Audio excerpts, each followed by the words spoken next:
পশ্চিমবঙ্গ মৎস্য দপ্তরের তত্ত্বাবধানে থাকা ম্যানগ্রোভ অরণ্য পরিবেষ্টিত অনেকখানি জায়গা নিয়ে এই হেনরি আইল্যান্ড। দ্বীপের দক্ষিণ পশ্চিম পাড়ে বকখালি থেকে প্রায় ৫-৬ কিলোমিটার দূরে তার অবস্থান। ম্যানগ্রোভের জঙ্গলের মধ্যে দিয়ে সরু পায়ে চলা পথ চলে গেছে হেনরি আইল্যান্ড সি বিচে। পথ চলতে দুধারে নানান ম্যানগ্রোভ উদ্ভিদের সারি, শ্বাসমূলগুলো উঠে রয়েছে মাটির উপর।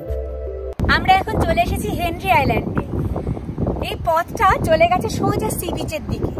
নাম আইল্যান্ড হলেও এটা বাস্তবে অবশ্য কোনো আলাদা দ্বীপ নয়। নির্জন সমুদ্র সৈকত, জল একদম পাড়ের কাছে চলে এসেছে। সি বিচে আছড়ে পড়ছে সমুদ্রের জল। এই হলো হেনরি আইল্যান্ড সি বিচ, একদম ভার্জিন একটা সি বিচ, নির্জন সাদা বালির বিচ। এই সময় প্রায় জনহীন। সি বিচের ধার বরাবর যতদূর চোখ যায় সবুজ ম্যানগ্রোভের অরণ্য। বালুকা বেলায় হেঁটে চলা যায় নির্জনতার খোঁজে। সৌন্দর্যের সাথে নির্জনতার মেলবন্ধন। রয়েছে একটা ওয়াচ টাওয়ার।